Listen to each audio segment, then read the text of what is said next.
نحمده ونصلي على رسوله الكريم. أما بعد، قال الله تبارك وتعالى في القرآن المجيد: فأعوذ بالله من الشيطان الرجيم. بسم الله الرحمن الرحيم. فمن يعمل مثقال ذرة خيرا يره ومن يعمل مثقال ذرة شرا يره. صدق الله العظيم. ونحن على ذلك من الشاهدين والشاكرين، والحمد لله رب العالمين. قال النبي صلى الله عليه وسلم: من تمسك بسنتي عند فساد أمتي فله أجر شهيد، أو كما قال عليه الصلاة والسلام.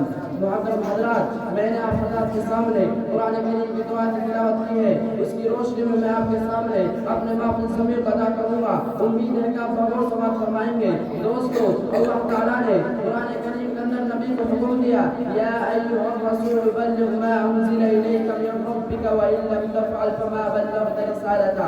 کہ اے نبی، جو میری طرف سے تم پر نازل کیا جاتا ہے آپ اس کو دوسروں تک پہنچا دو. نبی علیہ السلام نے ہم تک پہنچا دیا، اور نبی علیہ السلام نے اعلان کر دیا: بلغوا عنی ولو آیا، یعنی پہنچا دو میری طرف سے اگرچہ ایک آیت ہو. کہیں ایسا نہ ہو کہ ہمارے دلوں میں بات گھر کر جائے کہ ہم تو اللہ کی بات میں لگے ہوئے ہیں، ہمیں دوسروں سے کیا لینا.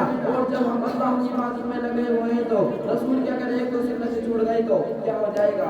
دوستو، کان کھول کر سن لو، رسول کی سنت کا جنازہ نکالنے والا نہ تو دنیا میں کامیاب ہو سکتا ہے اور نہ ہی آخرت میں کامیاب ہو سکتا ہے. دیکھو قرآن کریم اٹھا کر ایسے کتنے واقعات ہیں جن میں ایسے لوگوں کے واقعات بیان کیے گئے ہیں جنہوں نے رسول کی سنت کا جنازہ نکالا. تم لوگ قرآن کریم کی تلاوت کرتے ہو، دیکھو سورہ بقرہ میں: وَلَقَدْ عَلِمْتُمُ الَّذِينَ اعْتَدَوْا مِنْكُمْ فِي السَّبْتِ فَقُلْنَا لَهُمْ كُونُوا قِرَدَةً خَاسِئِينَ. اس آیت کے اندر بنی اسرائیل کا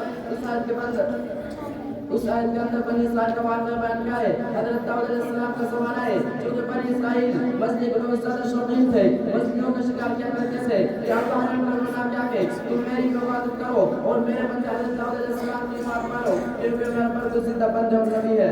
حضرت داؤد علیہ السلام نے اس سے کہا کہ اللہ نے تم کو حکم دیا ہے اور فرمایا ہے کہ ہفتے کے دن اللہ کی بات کرو، لیکن انہوں نے اللہ کے احکام کو توڑا، رسول کی سنت کا جنازہ نکالا. تو ان کا کیا انجام ہوا؟ حضرت ابن عباس سے بولی کہ ان لوگوں کا کیا انجام ہوا؟ فرمایا: جنہوں نے اللہ کے احکام کو توڑا، جنہوں نے نبی کی بات نہیں مانی، تو وہ جو کے جوان تھے وہ تو بندروں کی شکل میں تبدیل ہو گئے، ان کے بوڑھے خنزروں کی شکل میں تبدیل ہو گئے. یہ انجام ہے سنت کے جنازہ نکالنے والوں کا. اللہ ہم سب کو سنت اور عمل کی توفیق عطا فرمائے، ورنہ ہمارے بھی یہ انجام ہو سکتا ہے اگر ہم نے اللہ کے احکام کو توڑا، قرآن پاک کی باتوں پر عمل نہیں کیا، نبی علیہ السلام کی سنت کا جنازہ نکالا، تو یہ انجام ہو سکتا ہے. ایسے لوگوں کے بارے میں غور سے سنیے. دوستو، ایک واقعہ داڑھی پر میرے یاد آیا جو نبی صلی اللہ علیہ وسلم کی سنت ہے. ایک مرتبہ حضرت محمد مصطفیٰ صلی اللہ علیہ وسلم مسجد نبوی کے اندر تشریف فرماتے اور صحابہ کرام تشریف فرماتے. نبی صلی اللہ علیہ وسلم نے ایک صحابی کو دیکھا جو ان کے سامنے بیٹھے ہوئے تھے. نبی صلی اللہ علیہ وسلم نے اس صحابی کا چہرہ دیکھ کر نبی صلی اللہ علیہ وسلم نے اس صحابی کا چہرہ دیکھ کر منہ پھیر لیا اور فرمایا: جو میری سنت کا جنازہ نکالنے والا ہے میں اس کو پسند نہیں کرتا. آپ نے تو میرے مسکرانے کو نہ سمجھا، حالانکہ میں اس لیے ہنسا تھا کہ تمہاری داڑھی کے اس بات میں نوریں جھول رہی تھی، اور فرمایا کہ میں تمہارا چہرہ نہیں دیکھنا چاہتا. دوستو، اب دل پر ہاتھ رکھ کر سوچیں کہ وہ ایک صحابی تھے جنہوں نے صرف داڑھی کا ایک بال کاٹا تھا. نبی صلی اللہ علیہ وسلم نے بات کرنی پسند نہیں کی تھی. آج ایک مسلمان پوری داڑھی کاٹ رہا ہے. مجھے بتاؤ کیا نبی صلی اللہ علیہ وسلم ہم سے بات کرنی پسند کریں گے؟ یا حوض کوثر پر اپنے دست مبارک سے جام کوثر پلا دیں گے؟ یا پل صراط پر ہمارا ساتھ دے سکیں گے؟ نہیں اور ہرگز نہیں. دوستو، حضور صلی اللہ علیہ وسلم کا فرمان ہے: من تمسک بسنتی عند فساد امتی فلہ اجر شہید. کہ جس نے میری سنت کو مضبوطی سے پکڑ لیا میری امت کے فساد کے وقت تو اس کو 100 شہیدوں کا ثواب ملے گا. اس لیے ہر سنت پر عمل کرو، خواہ کسی بھی شکل میں ہو، خواہ وہ نماز، روزہ، زکات، لباس، داڑھی کی شکل میں ہو، یا امر بالمعروف والنہی عن المنکر کی شکل میں ہو. امر بالمعروف والنہی عن المنکر کی شکل میں ہونے کا کیا مطلب ہے؟ مطلب اس سے ہے کہ ہم نبی کی سنت زندہ کریں، خواہ کسی بھی طریقے سے ہو، خواہ وہ جماعت نکالنے کی شکل میں ہو، خواہ وہ گشت کی شکل میں ہو. اور ہر آدمی یہ سوچے کہ میں دین کو محتاج ہوں، یہ نہ سوچے کہ دوسروں سے کیا لینا.